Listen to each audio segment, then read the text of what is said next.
कितना सुंदर पंडित जी धुन बजौनी हम बुलेट पर पिया हो बुलेट पर पिया हमके मंदिर घुमा दो बुलेट पर पिया यह माने हो जब मंदिर के नाम अगल तो भजने कहाई यह मतलब है कि व्यास भजन गाओ तारे गणेश जाई ना लाज बचाई ना तो बेंजू वाला में भजने बजाओ बोलबम के नारा बाई है एक सहारा बा तो नीमन लगी अभी ना जो हम कहते नहीं कि गणेश जाई ना मंगल बरसाई ना आ तले इनका मौका मिले तो लोग भरले बड़े कि कितने दिनों के बाद सजना आई रात मिलन की ओ माय गॉड बिगड़ जाए कि पुरानिया लोग कहे कि नायका भाई माइक हो साफ साफ आवाज खींची एक दो और टांग दिल ओजन बन रही दे में हमारो एक आध गो दे दी घर हम काम करी साहेबगंज नगर परिषद क्षेत्र के स्वयं कर्मठ शिक्षक समाज सेवी जाने पहचाने सभापति पद उम्मीदवार प्रियंका कुमारी जी बानी निवेदक अर्जुन कुमार जी फिर पुरस्कार देनी सामाजिक कार्यकर्ता भी बानी अर्जुन जी हार्दिक अभिनंदन करते हैं जान इकुली पूर्व जन्म के कमाई हमारी मुखिया बन गई सभापति बन गई सरपंच एगो वार्ड बनल मुश्किल बा विधायक में कोनो मेहनत नहीं है 3-4 करोड़ दे दो पार्टी से टिकट ले लो वोट नहीं मंगो तो वोट मिल जाए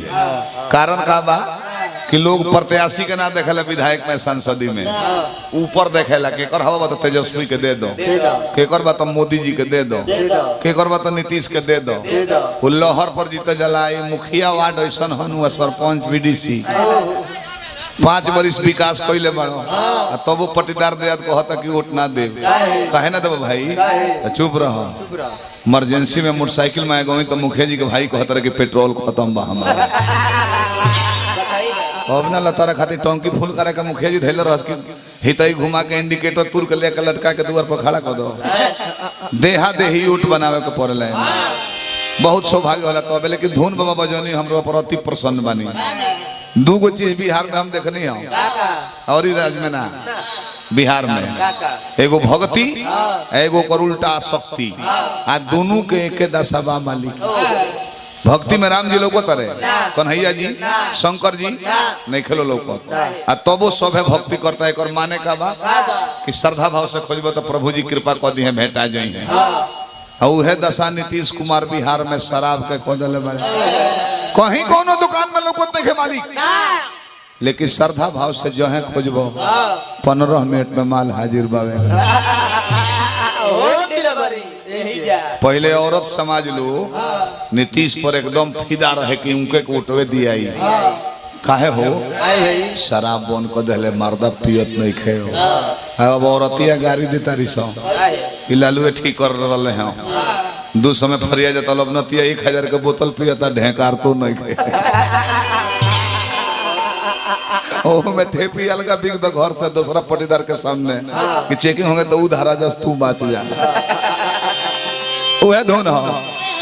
कि आगर न मिलते इस जीवन में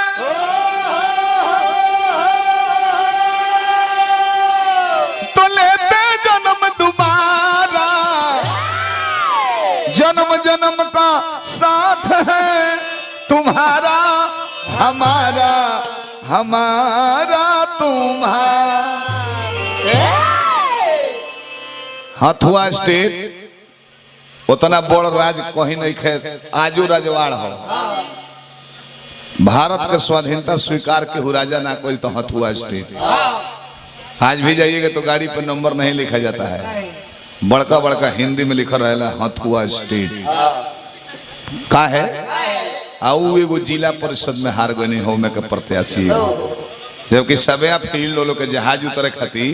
7 किलोमीटर में बा खाली फील्डवा बेच दे लो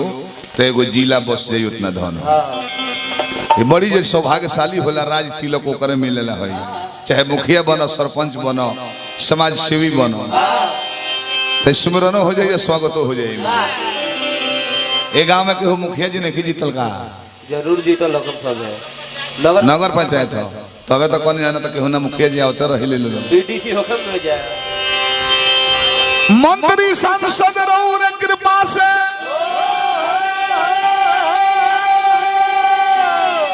अरे बनल कहूँ विधायक अरे बनल कहूँ विधायक तो मंगलदायक है गणनायक कृपा करी एह लायक हम बन जाई सुंदर गायक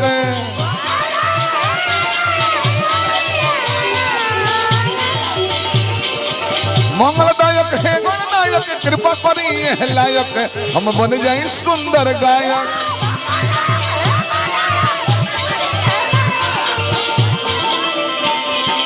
मंत्री सांसद नगर परिषद मंत्री सांसद नगर परिषद बनल कहू विधायक अरे बनल कहू विधायक तो मंगलदायक है गणनायक कृपा करी एह लायक हम बन जाई सुंदर गायक